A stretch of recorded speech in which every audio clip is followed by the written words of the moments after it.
Today is all about one thing, that is building your vocabulary.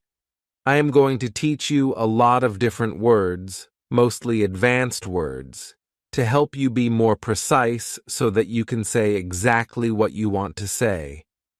I've taken some of my very best vocabulary lessons and put them right here in this video. So if you are interested in building your vocabulary, I recommend that you subscribe, turn on notifications so that you'll learn about future lessons, like future vocabulary lessons, and I can become your teacher. My name is Frank, and Really Bookish English is all about trying to help you reach your fluency goals. But before we begin, I have a very quick announcement. Because if you would like to build your vocabulary, practice using new words and phrases in context, you will learn useful vocabulary, we do engaging speaking activities, and we warm up each lesson with something related to pronunciation or connected speech. There are also pronunciation video lessons included, and I'm going to teach you some of the language nuances, like when to use certain words and phrases. So click on the link down below if you'd like to read the transcript and PDF, and I hope to speak to you soon. Now let's start this vocabulary marathon, and I am sure that you are going to learn some new words and phrases. Would you like to sound smarter when you're speaking in English? Of course you do. So that's why today I'm going to tell you 10 different adjectives to help you sound smarter. The adjectives that I'm going to talk to you about today are a little more academic, and they're great adjectives because they're very descriptive, very precise, and that is a great way to improve your fluency because you're better able to express your thoughts, your opinions, your ideas, and they just so happen to be 10 of my favorite adjectives that I like to use because I want to sound smart. I'm going to give you the pronunciation of these adjectives, tell you what they mean, and how they're commonly used. So let's begin. The first word is ubiquitous, and ubiquitous has 4 syllables. That first syllable is just like you're saying the letter U. Ubiquitous, and the stress is going to be on that second syllable. Ubiquitous, ubiquitous. Ubiquitous means existing or being everywhere. It is something that you see everywhere you go. It could be a shop, a store, and you find it all over the world. For example, you have companies that you see everywhere, like Starbucks, McDonald's. Wherever you go, whether you like it or not, you see these places. They are ubiquitous. It could also be used to talk about maybe a word, phrase, or expression that you might commonly hear that is ubiquitous. You hear it all the time. You wouldn't really use it to talk about a person that you see all the time because, again, there is only one person. Ubiquitous is talking about something where there is a lot. It is a lot more than just one. It's everywhere. It's ubiquitous. Local coffee shops are ubiquitous in my hometown. The next word is cumbersome. The word cumbersome has 3 syllables, and the stress is on the first syllable, cumbersome, cumbersome. Something that is cumbersome is something that is difficult, something that is burdensome, and usually it's often talking about something that is physical, that is difficult to move or carry, maybe because it has an awkward shape, or maybe it's really heavy and it is cumbersome to move something from one place to another. It's not always used to talk about an object. It can be used to talk about a situation as well, something that is difficult, problematic. We could say that it is cumbersome. It's a cumbersome situation, a cumbersome challenge, a cumbersome life. Moving the furniture outside was really cumbersome. The next adjective, and it's one of my favorites because, well, it kind of describes me, is facetious. Facetious has 3 syllables, and the stress is on that second syllable. It's like you're just saying the letter C for see. That first syllable has that schwa, that sound. Facetious, facetious. Facetious means not to be taken literal or serious, and I would say it's kind of in between a joke and a lie. And you're almost kind of teasing somebody when you're being facetious. You're saying something that is so ridiculous, it's so outlandish, that the other person or people shouldn't take you seriously because what you're saying is so ridiculous. You are being facetious. Don't listen to him. He's being facetious. Next is arduous, and arduous has 3 syllables, and the stress is on the first syllable, arduous. Now, you don't hear that D sound that much. It's not very strong. It almost sounds a little like a J. Arduous, arduous. Something that is arduous is difficult because it requires a lot of exertion, a lot of thought, a lot of energy. And it's often used to describe something that you have to do, like a task, an arduous task, an arduous problem, an arduous chore. It requires a lot of exertion, and it's because of that, it's just really difficult. It's arduous. Building the sandcastle was an arduous task. Next is presumptuous, and presumptuous has 4 syllables, and the stress is on that second syllable, and the S almost sounds a little more like a Z. Presumptuous, presumptuous. If somebody is being presumptuous, then that just means that they're showing little or no respect for others by doing something that they shouldn't be doing. They're being presumptuous, thinking that they can do this or that when they shouldn't do it. It's presumptuous. For example, if you go over to a friend's place, most of us don't just walk inside their home or apartment. You knock on the door because it's polite, it's respectful. If you just walk inside like you own the place, then you would be presumptuous. It was presumptuous of him to think that this was a date. She just thought they were friends. Next is pensive, and the pronunciation is very easy, just 2 syllables, and the stress is on that first syllable. Pensive, pensive. Now, if somebody is pensive, that just means that they are in deep thought. They're really thinking about or reflecting on something. It's almost like a dreamlike state. You're in such deep thought, you've just tuned out the rest of the world. You would say that this person is pensive, or somebody might look pensive. Usually, if somebody is pensive, it's because something requires that deep thought. It could be something serious. It could be something bad or unfortunate that makes somebody pensive and really have to think about something. She's thinking about her friend in the hospital. She looks pensive. The next adjective, which is another one that I really like, is circuitous, and circuitous has 4 syllables, and there's a few things going on with the pronunciation. In the first syllable, that C is going to have more of an S sound, circuitous. The stress is going to be on that second syllable, and that CU is kind of like you're saying the letter Q, circuitous, circuitous.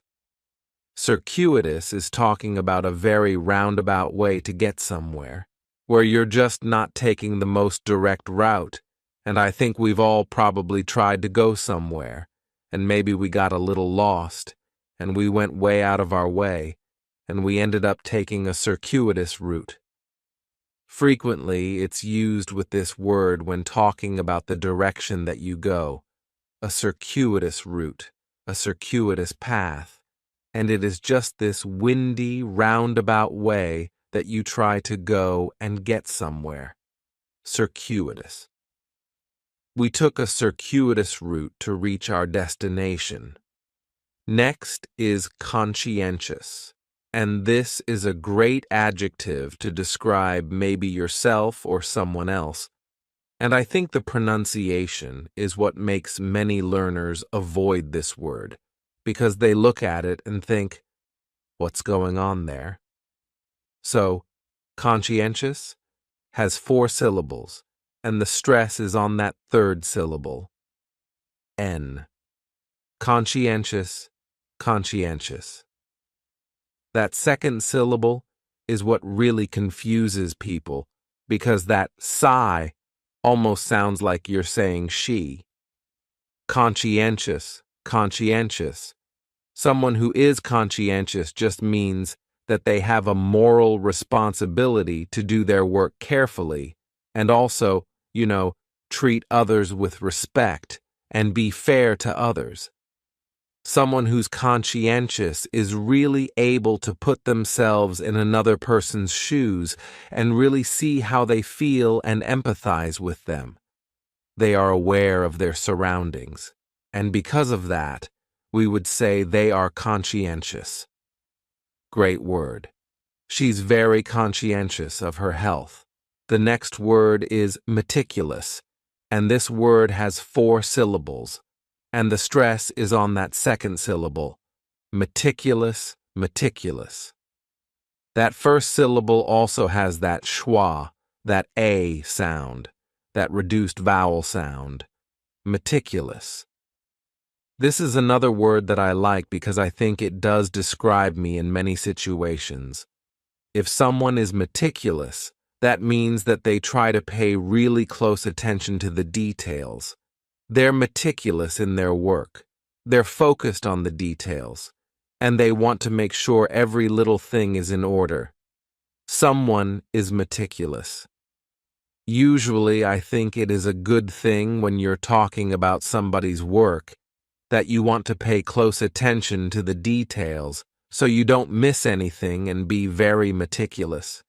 He's meticulous with his designs. The final adjective that I have for you is convoluted. Convoluted also has 4 syllables, and the stress is on the first syllable, convoluted. That second syllable again has that schwa sound, that reduced vowel sound. Convoluted, convoluted.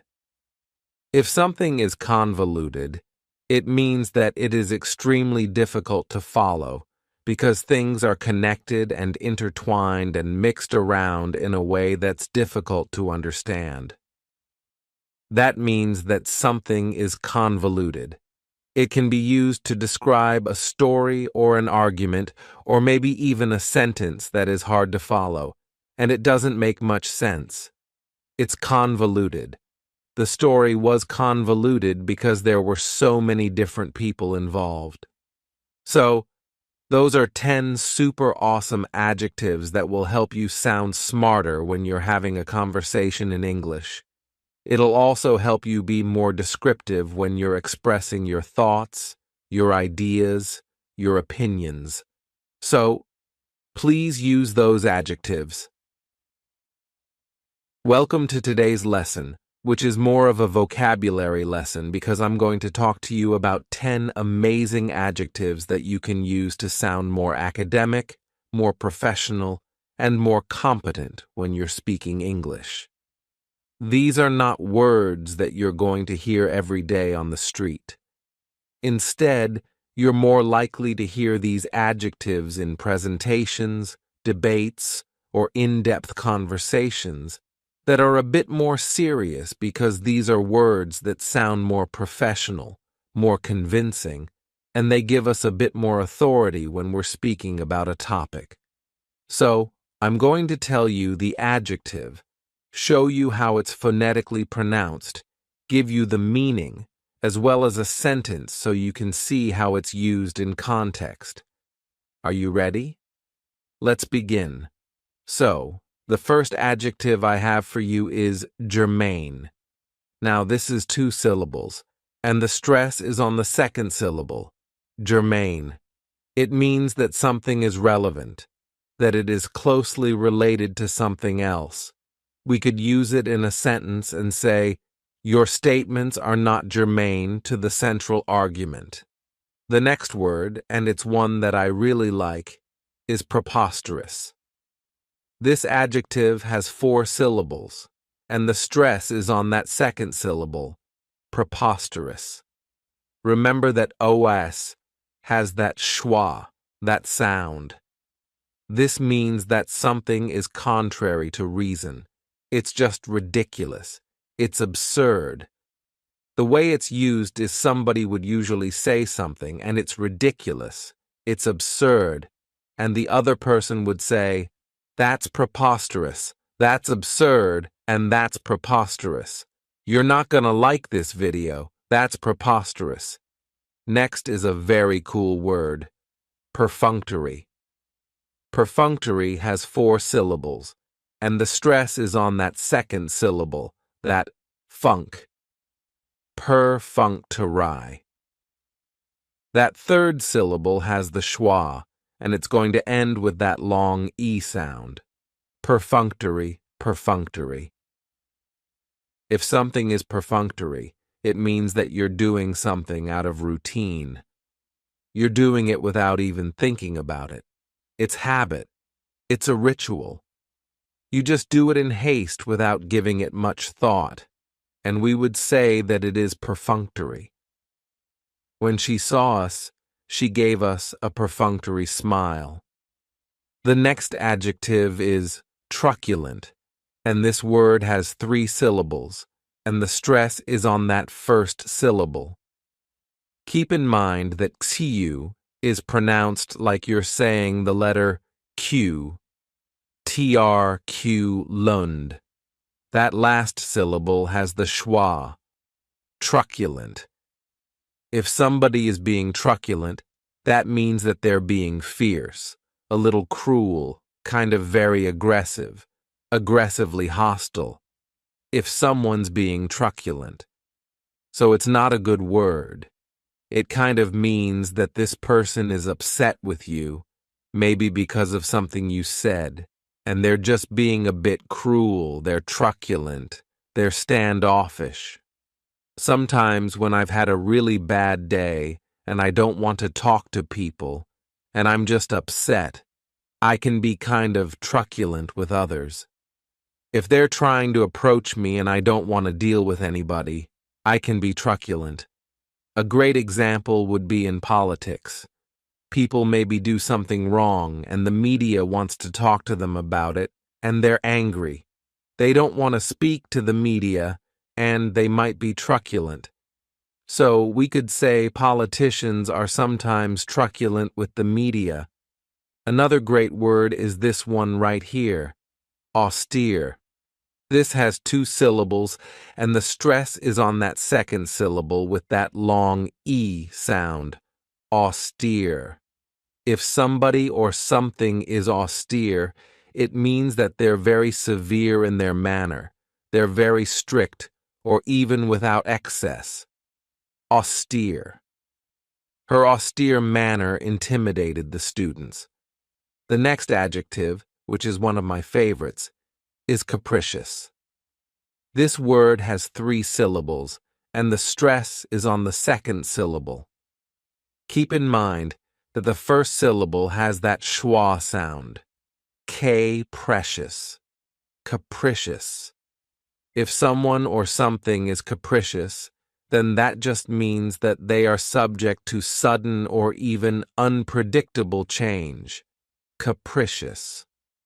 You could say a person is capricious. Perhaps the weather is capricious, or maybe even your plans are capricious. They're subject to change. I could use it in an example sentence and say, I can never get her to commit to a time because she's so capricious. Next is the word defamatory. and this word has 5 syllables, and the stress is on that second syllable. Defamatory. It's not a good adjective, because if something is defamatory, we're talking about false or unjustified harm caused to one's reputation. We could use it in an example sentence and say, "The president's defamatory remarks startled everyone." The next word, which is another one of my favorite adjectives, is esoteric. This word has 4 syllables, and the stress is on that third syllable, esoteric. When we describe something as esoteric, we're talking about something that's really understood by a small group of people because they have knowledge or interest in that thing. Usually, it's somebody that has direct experience with it, so we say that it is esoteric. For example, somebody could have esoteric knowledge about something. Maybe they have an esoteric experience because there's just a few people that really understand and know what it's like. I spent 6 months in the woods hiking the Appalachian Trail. It was an esoteric experience. Another great adjective is nascent, and this word has 2 syllables, and the stress is on that first syllable. It has the long A sound, nascent. That second syllable has that schwa, nascent. If something is nascent, then that just means it's beginning to exist or beginning to develop. It's at the early stages. It is nascent. We can use it in a sentence and say, "The project is at a nascent stage of development." Another very cool adjective is quintessential, and this word has 4 syllables, and the stress is on the third syllable, quintessential. When we say that something is quintessential, it means that it is representing just the most perfect example. It's quintessential. Now, let me give you the quintessential example sentence. Bookish English is the quintessential channel to learn, practice, and improve your English skills. If you agree with that last sentence, please, please, please show us some love and hit that like button down below. Welcome to today's lesson. It is a super awesome, amazing vocabulary lesson because I'm going to teach you 10 different verbs to help you sound smarter. I say that they help you sound smarter because these are more advanced verbs. These are advanced vocabulary words that are very specific, very precise, that you can use in certain situations so that you can perfectly express your ideas, thoughts, and opinions and say exactly what you want to say. These verbs are going to help you do just that. Now, I'm not only going to tell you the verb and the meaning, but I'm also going to give you the pronunciation as well as an example sentence so that you can see how these words are used in context. That's very important. So without further ado, let's begin. The first word is to admonish, and admonish has 3 syllables, and the stress is on that second syllable, mon. Admonish, and this is a verb that we use with a direct object, to admonish someone, usually for doing something wrong, because what it means is to counsel or advise against something. It's kind of like you're scolding somebody in a way, but not because you are super angry and they did something really terrible, but they just did something wrong and it's not correct. Maybe it was a little rude, just interrupted me again while I was admonishing you for interrupting me. Have you ever been admonished for doing something? I definitely have been admonished for many things in my life. The parents admonished their child for telling a lie. The next wonderful verb is to advocate. This word has 3 syllables, and the stress is on that first syllable. Advocate. To advocate means to show strong support for something. It could be support for a policy, it could be support for an issue, and you advocate for it. We often use it with the preposition for. You advocate for something when you are really passionate about something. You really, really, really believe in it, and you want to advocate for this thing. The teachers advocated for better pay. The next verb is to bemoan, and this verb has 2 syllables, and the stress is on that second syllable. You may also notice that that word in that second syllable kind of shares a similar meaning to the verb to bemoan, which means you are basically expressing that you are upset, you are distressed about something. It's kind of like you're complaining, and you might bemoan a situation that you are in. You might bemoan someone's decision if you disagree with it and you don't like it. You're not very happy with something that happened, and you bemoan the situation. She bemoaned having to look for another flight. The next verb is compel.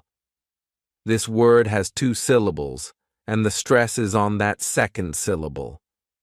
Compel.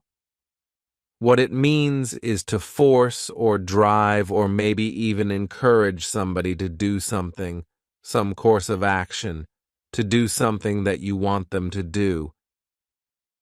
You really want to convince them to do something. Sometimes it can be done by force. You compel someone to do something because maybe you're threatening them in some way, shape, or form, and you are compelling them to do what you want them to do. The power of Chrysler compels you. But you're really just trying to get somebody to do this thing, to compel someone to do something. The police compelled him to tell the truth. The next verb is a good one. Embezzle. To embezzle, this verb has 3 syllables, and the stress is on that second syllable. Embezzle. What it means is to take money or maybe even property, but most of the time we're talking about money, and to do it in a fraudulent way. People are creating some false records, some false receipts, and they are taking that extra money and stealing it, and they are embezzling the money. You can embezzle money from a company. You can embezzle money from a bank. Lloyd Gross is a fictional salesman we invented to, how do I put this, steal from the company, embezzle, to commit fraud. I just got fired from Sweden's because you were embezzling. Now if you do this, it's a crime. So it is not a good verb. It's not a verb that you want to be associated with. The accountant embezzled millions of dollars from the company. The next verb is extol. To extol, this word has 2 syllables, and the stress is on that second syllable. Extol. What it means is to praise highly, to give a lot of high praise to someone or to something. Oftentimes you might extol someone during a eulogy if there is a funeral and a person is giving a eulogy and talking about the person that has passed away. You want to talk about all the good things that this person did. You want to give them a lot of praise, and you would extol this person. You can also use it talking about places or things if you really just want to speak highly of it. Extol. She extolled the beauty of modern art. Next is the verb impugn. To impugn, this word has 2 syllables, and the stress is on that second syllable. What it means is to claim that something is false, to say that, to challenge it, and say that it's not true, and kind of cast doubt upon this situation or even this person. So, because of a few bad apples, and impugn an entire continent. I'm impugning a continent. A lot of times you might hear it with the word character, to impugn someone's character, basically saying that this person should not be believed, that they say things that are false, they're dishonest, and you're trying to cast doubt over the things that this person is talking about when you impugn someone's character. Mr. Chairman, if she's going to impugn his character while he's speaking, it's not a good verb. It's not something that we should try to do, but this is a situation that happens, and it's a great way to describe it, to impugn someone or something. They tried to impugn her character with false accusations. Another great verb, which is one of my favorites, is obfuscate. This verb has 3 syllables, and the stress is on that first syllable. Obfuscate. What it means to obfuscate something is to confuse or bewilder, and just try to create a confusing situation so that it's really difficult to understand. You might hear it being used. They want to obfuscate a situation. They want to obfuscate an issue. They want to obfuscate a policy. It happens a lot, I think, in politics when you're trying to get people to believe one thing or another thing, and some people try to obfuscate certain issues. The oil companies tried to obfuscate the benefits of wind energy. The next verb is placate. This word has 2 syllables, and the stress is on that first syllable. Placate. What it means is to appease by giving something up. You're giving up some concession in order to try and get something that you want, to placate someone. For example, if somebody is upset with you, you did something wrong. You will do something for this person. You'll give something up.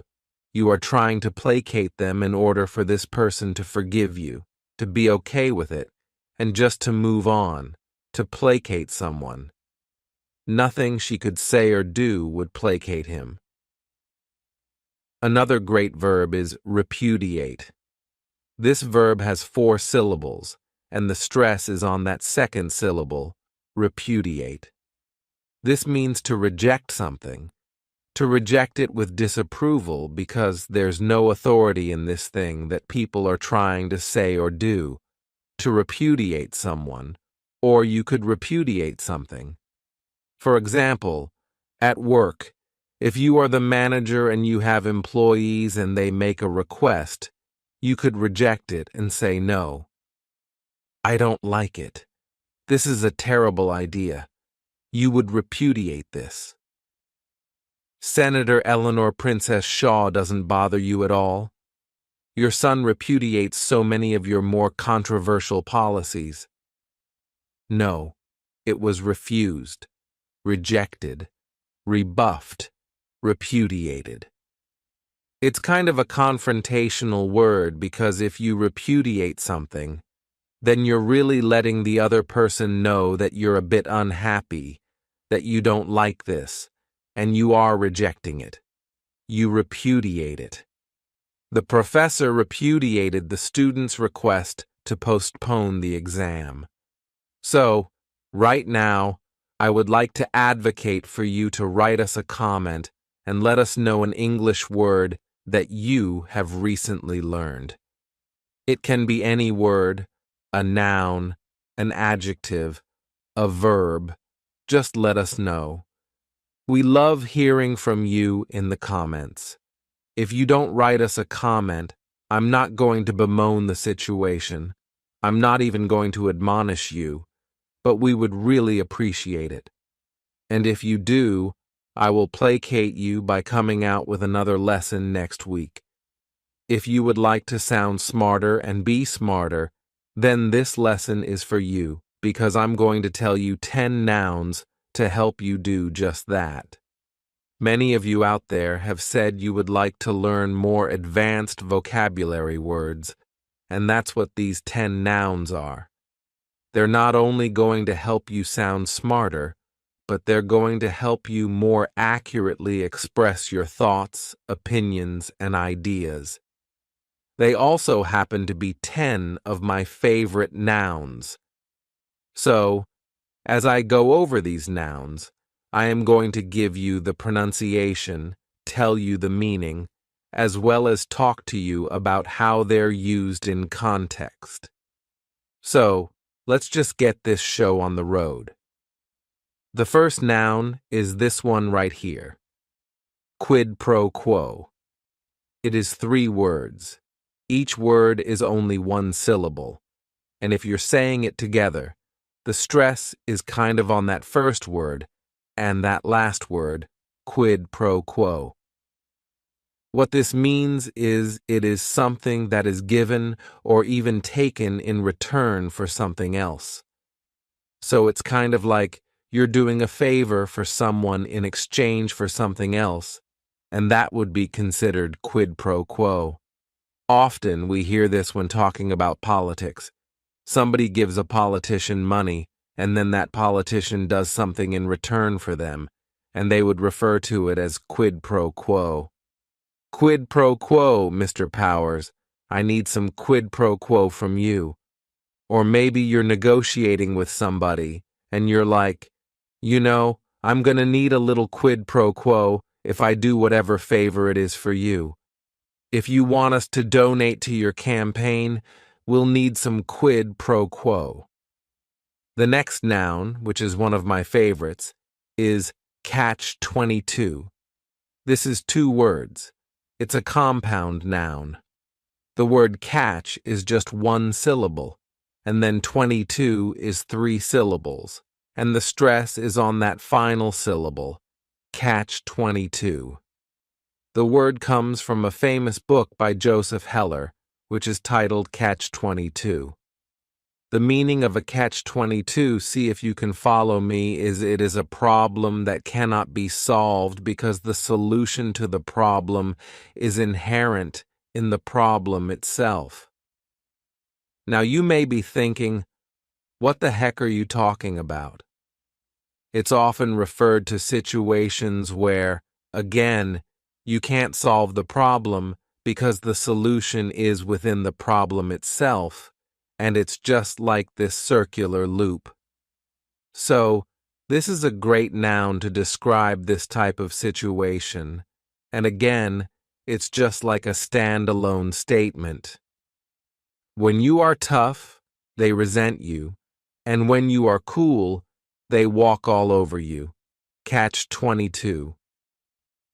There's no unspoken thing. Well, it's a catch-22 because if you said it, then it would be spoken. Part of their parole is that they're required to have a job. It's a catch-22 of us. Not that many people are that excited to hire a felon. We don't really use this noun with any adjectives. It's just really that standalone statement, and you would describe something and say, it's a catch-22. Next is epitome, and this noun has 4 syllables, and the stress is on that second syllable, epitome.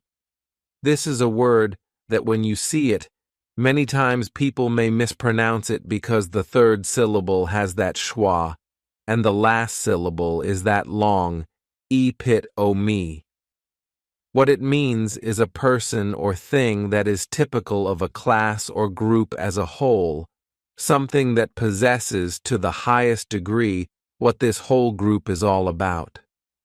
Therefore, we say that something is the epitome of something else, kind of giving an example, saying that this thing best represents this whole group. It's the epitome of something. Bookish English is the epitome of English teaching excellence. And if you agree with that statement, then go ahead and hit that like button down below. It's kind of like a quid pro quo. I teach you new nouns. You hit that like button. It's a fair exchange. Another great noun is dichotomy. This word has 4 syllables, and the stress is on that second syllable, dichotomy.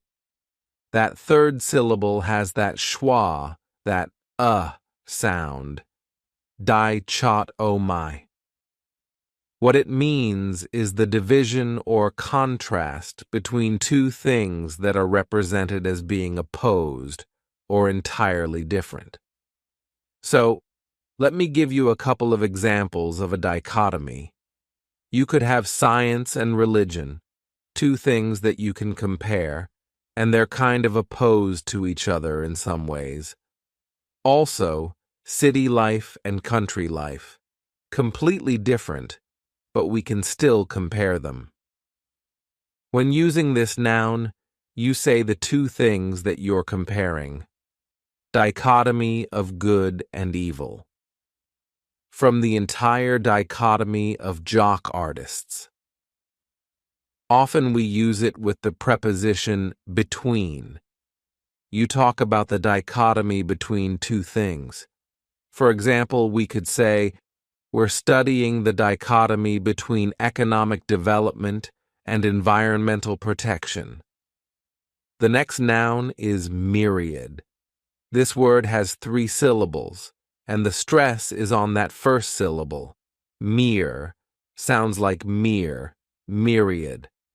A myriad is a very great or indefinitely great number of things. Often it can be used as a synonym for various. You talk about a myriad of something. There's a lot of variety. There's a great number of these things. There's a myriad. There is a myriad of trees in the forest. The next noun is credence. This word has 2 syllables, and the stress is on that first syllable, credence. What it means is the belief as to the truth of something, that there's a belief, and it's showing that that belief is true. I never gave these stories much credence. He's a criminal and a terrorist.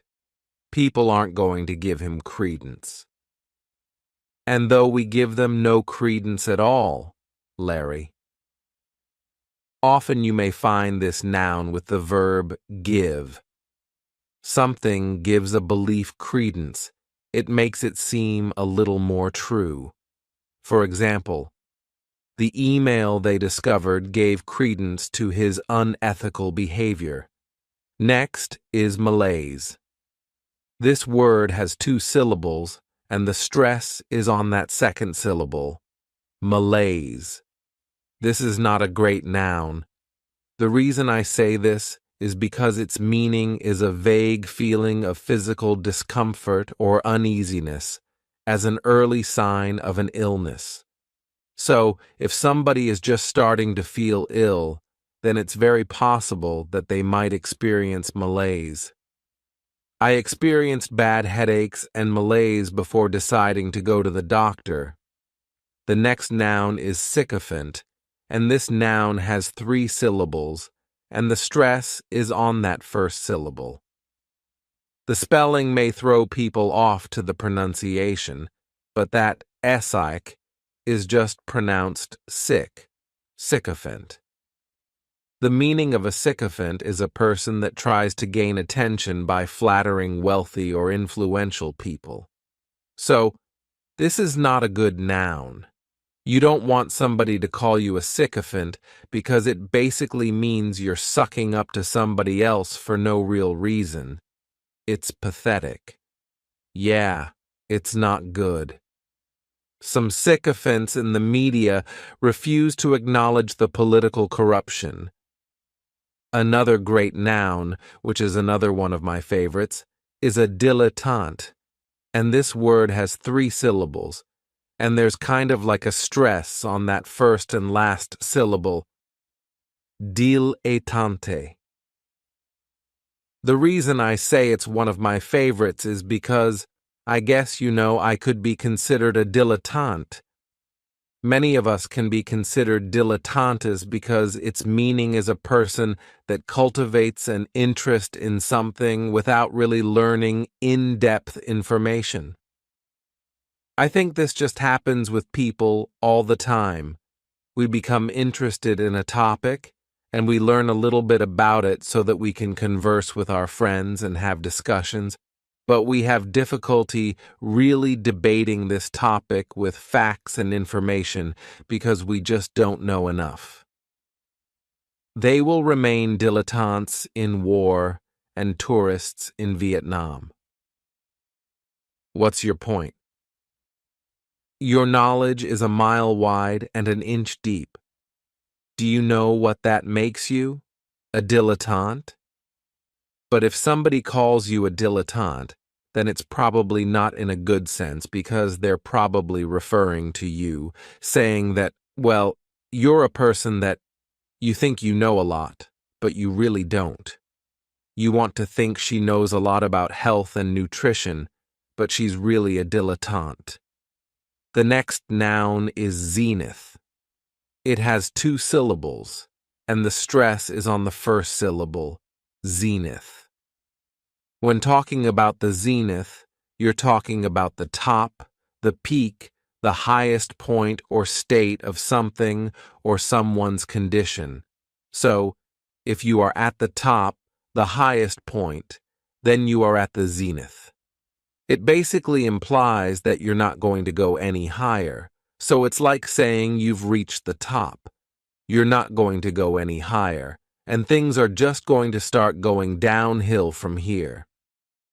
His athletic career has reached its zenith.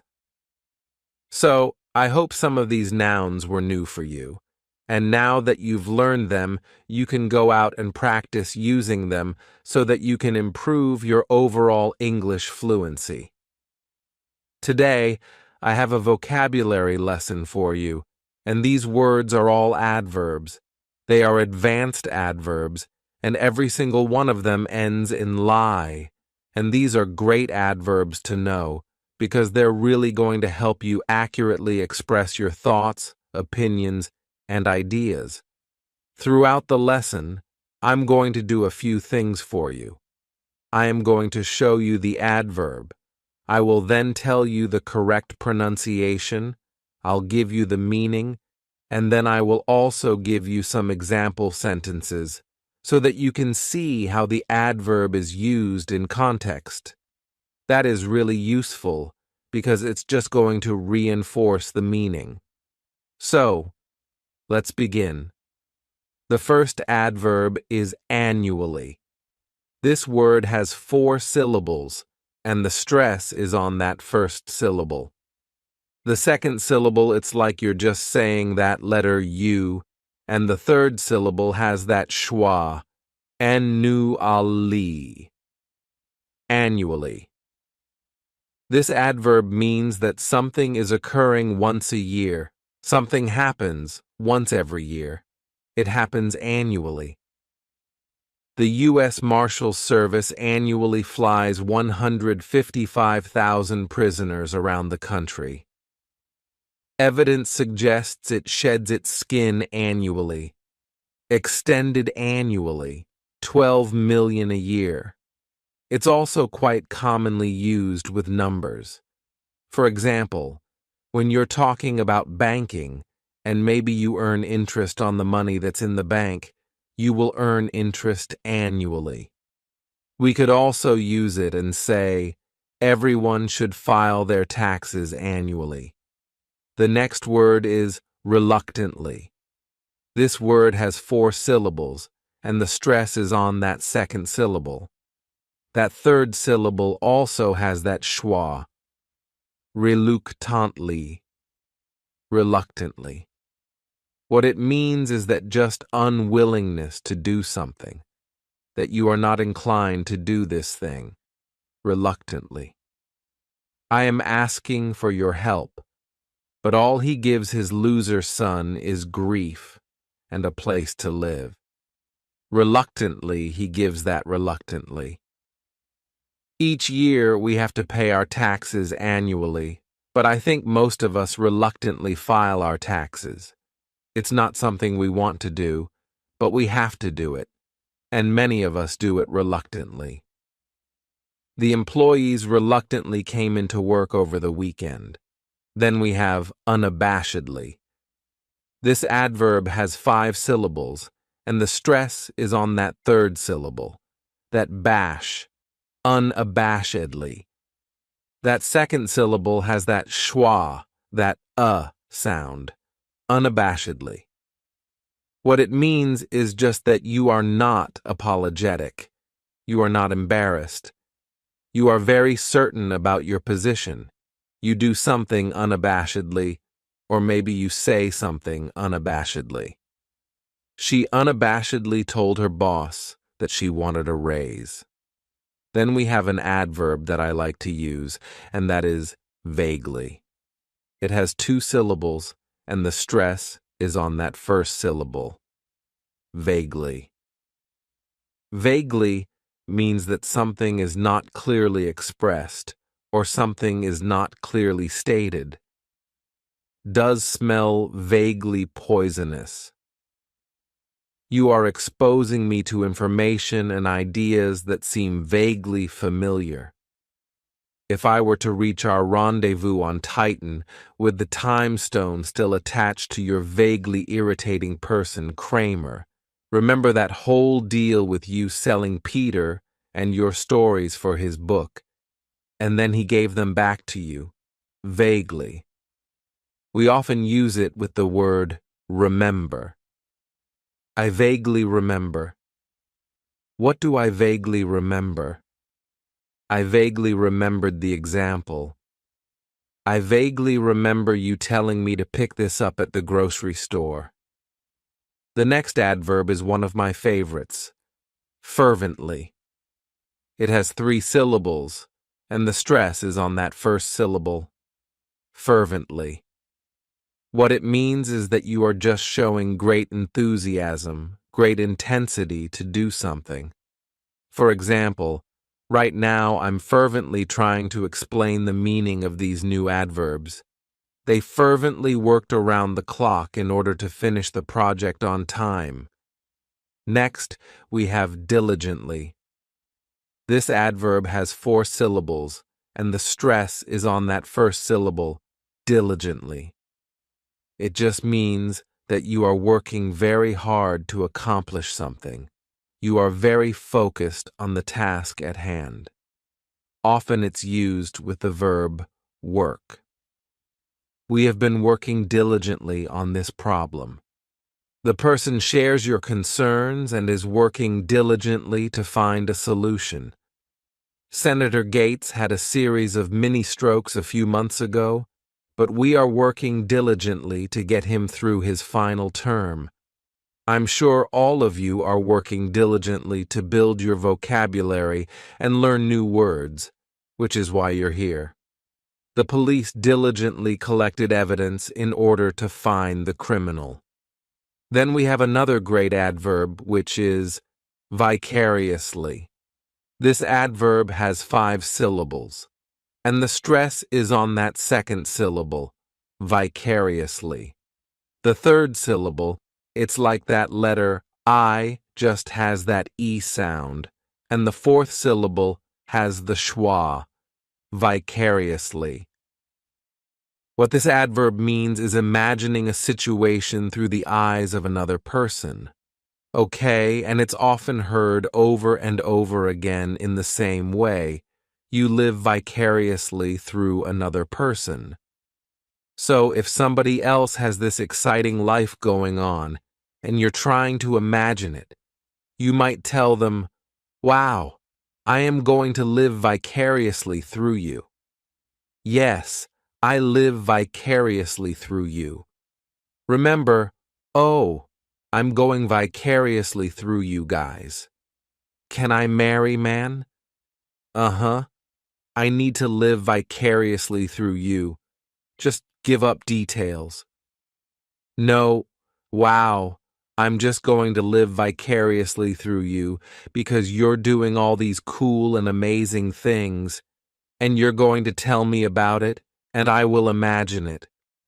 She lived vicariously through her children. The next adverb is hastily. This word has 3 syllables, and the stress is on that first syllable, hastily. What it means is just excessive speed, that you are doing something quickly, rapidly, and with great urgency. Because you're working so fast, you're not going to be able to put the same amount of care into it that you normally would, which means that you might be more likely to make mistakes if you are working hastily. Yesterday's hastily passed, untested, pandering laws. Perhaps I spoke hastily. Oh, the last-minute gift hastily bought on the way to the party. Often, I think of a situation where you're running out of time, and that's a problem, so you have to work hastily in order to get it done. They hastily completed the final report in order to meet the deadline. Then we have another great adverb, utterly. This word has 3 syllables, and the stress is on that first syllable, utterly. It means completely, totally, absolutely. Those are all synonyms for utterly. He was brilliant, utterly, utterly brilliant. She's insane, utterly mad. Completely and utterly alone. I prefer to use utterly because I think it adds a nice little emphasis to the verb or the adjective that you're describing. For example, his outfit is utterly ridiculous. Next is intently. This adverb has 3 syllables, and the stress is on that second syllable, intently. So this word means that you're just giving all of your attention to something, that you are sharply focused on this thing.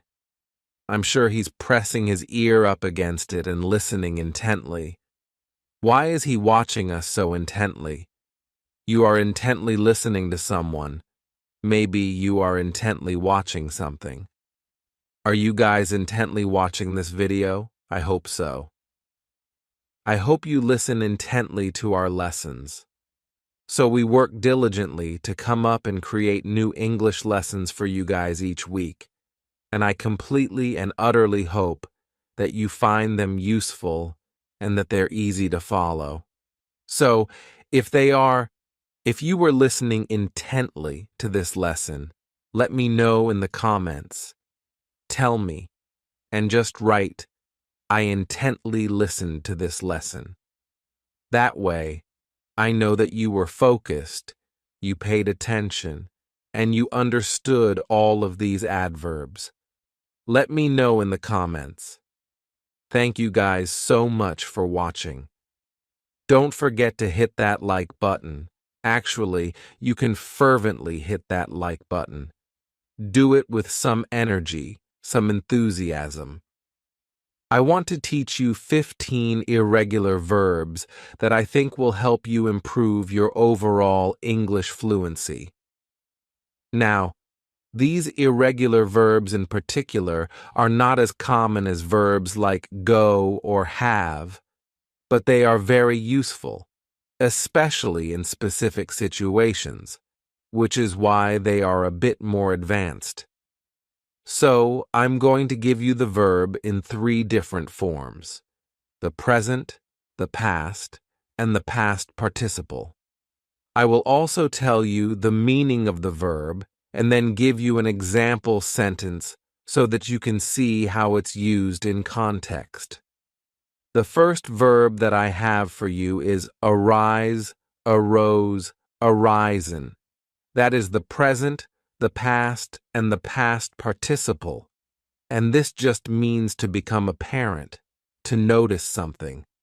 So, to give you an example, I could use it in the past and say, new problems arose last week, which delayed the project. If you were working on something and problems arose, then that may delay the work that you're doing. Problems arose. Then we have the verb bear, bore, born. Notice that with the past participle, You may find it with the E or without the E. This verb has a few different meanings. It can mean to turn slightly in one direction. It can also mean to accept something that is unpleasant, or to give birth or produce. So, let me give you a few example sentences. I could say, if I'm giving directions, you need to bear to the left, or you need to bear to the right. This is a common way in which this verb is used in the present tense. Or perhaps I could say, he was the leader and bore the responsibility of his team. It was his team, so he bore the responsibility and had to accept maybe something unpleasant. Finally, I could use it in the present perfect and say, the apple trees have borne plenty of fruit this season. They have produced plenty of fruit, have borne. The next verb I have for you is behold, beheld, beheld. So the past and the past participle are the same, and this verb just means to see or observe something. Often, I think you may hear it being used in the context of showing somebody something that you want them to see, and you'd say, behold, behold my water bottle. Now, you'd want to show somebody something a little more exciting than a water bottle, but you get the idea as to how somebody might use this verb, behold, and then they would show somebody something that is important or maybe even a little surprising. The next verb is creep, crept, crept. Now, this verb means to move slowly and carefully in order to avoid being heard. You don't want anybody to notice you. You don't want anybody to hear you, so you might creep through a room. That's kind of how I was going to use it in my example, and I was going to say, last night I crept into the kitchen and took a cookie. And that's actually a true story. Yes, last night I did. I crept into the kitchen, and the reason that I crept into the kitchen is that, well, I felt a little guilty. So I just didn't want anybody to hear me, and I crept into the kitchen. Notice how many times I say these verbs. I do that for a reason, so you will hear it again and again and again, because this works. This will help you remember. Then we have deal, dealt, dealt. This verb has a couple of different meanings. It can mean to distribute cards, or that you have some kind of business in commercial trading, and you are buying and selling things. I think most often you would use it in the context of a card game and playing cards, and somebody would deal the cards. So I can give you an example sentence in which you could actually use all three forms of this verb. I could say, she deals the cards in the present tense, or in the past. She dealt the cards. Or if I want to use the past participle, I could give you a sentence in the present perfect. She has dealt the cards. Then we have forsake, forsook, forsaken. This verb means to abandon or to give up. For example, I think of usually some kind of promise or commitment that was abandoned. People take vows, so somebody could say, he has forsaken his vows. He has abandoned his commitment, his promises. He has forsaken his vows. Now, the next two verbs cause a lot of confusion, and I hope to clear up some of that confusion right now. So let's just start with lie, lay, lain. This verb means to assume a resting position or to be kept in a specific state. That's where you are. So let me give you an example. I will use it in the past, and I'd say, well, I didn't feel well. I lay in bed all day. This happened in the past. I assumed that resting position in my bed, and I lay in bed. Don't confuse this with the other meaning of the verb, which is to say something that's not true, that is actually a regular verb and ends in ed. But still, this irregular verb, lie, lay, lain, is confused with another irregular verb, which is lay, laid, laid. This verb means to put something down or to prepare something.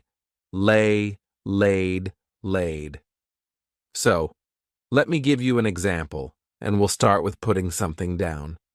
Again, I can use one sentence and use all three forms. For example, I could say, we lay the baby on the bed in the present tense, or in the past. We laid the baby on the bed, or using the past participle, we have laid the baby on the bed. We have put the baby down. Then, to give you an example with its other meaning, to prepare something, I think you may hear somebody say, we've already laid the groundwork for this project. Laid the groundwork.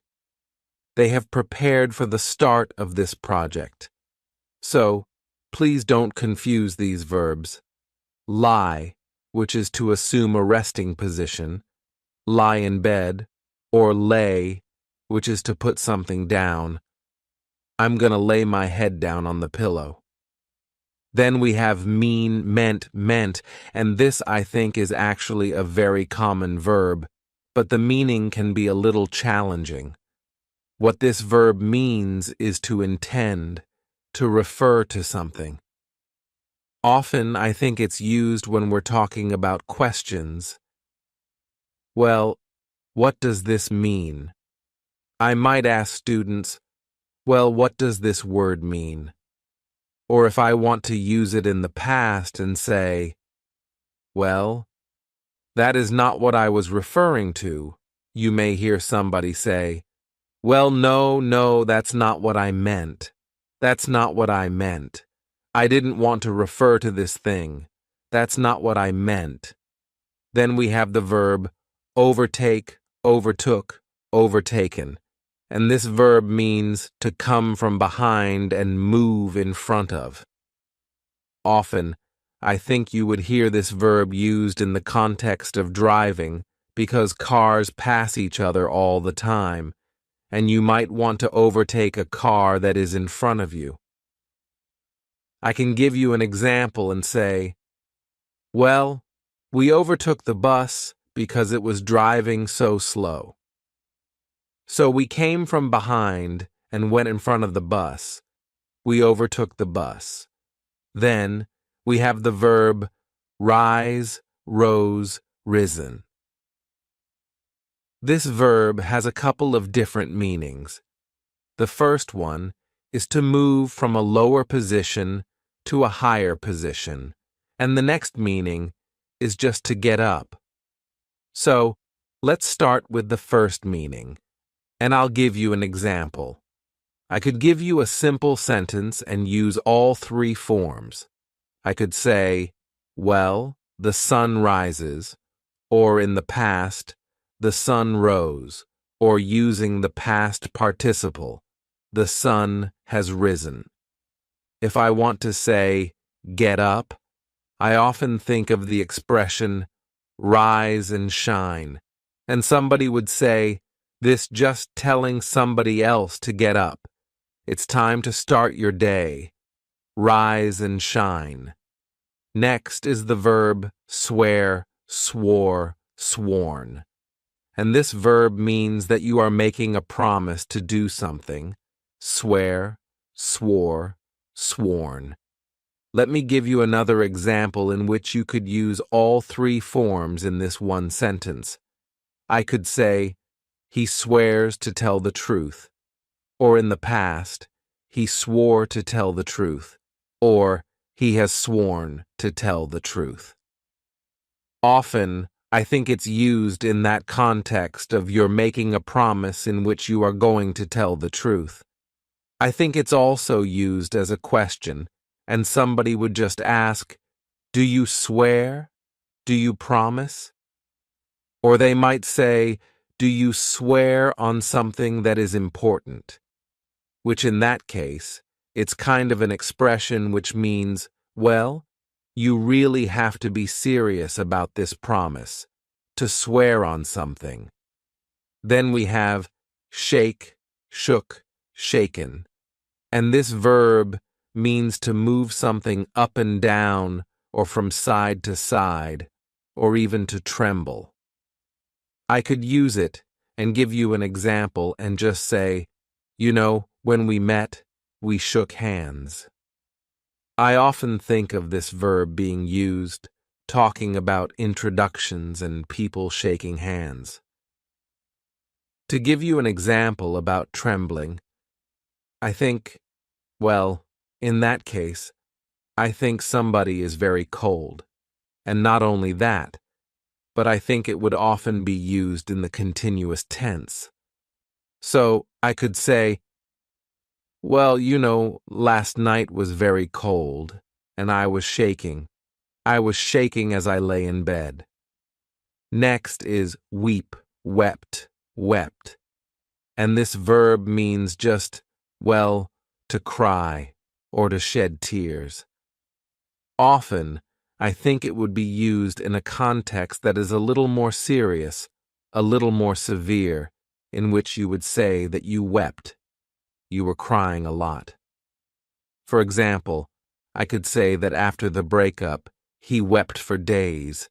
He was so sad, he wept for days. Then we have withdraw, withdrew, withdrawn, and this verb means to remove something or to take something back. When I think of this verb, I think it's often used in the context of money, and you could say, well, she has withdrawn all her money from the bank account. She has removed it from her account. Or maybe you want to apply for a job, and then you decide that you don't want it. And I can give you an example and use all three forms. I withdraw my name from consideration, or I withdrew my name from consideration, or I have withdrawn my name from consideration. Wow, I'm impressed that you have made it all the way to the end. Congratulations. I'm sure that you have learned some new vocabulary, and I'm sure that a lot of that was also a review, and it's good to get that review. Try to listen for these words, or if you're reading, try to identify them, and also practice them if you're having a conversation. So, if you enjoyed the lesson, please hit that like button. As always, thank you so much for watching, and I will see you next time. So long.